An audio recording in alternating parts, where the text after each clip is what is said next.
morning and I'm going to do my quick version of potato salad.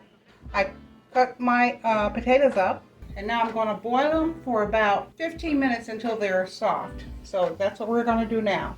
So these are hard-boiled eggs, okay? I'm going to chop up my eggs because we're going to add those to the potato salad. Just chop them up. So my potatoes haven't cooled off yet, but that's okay.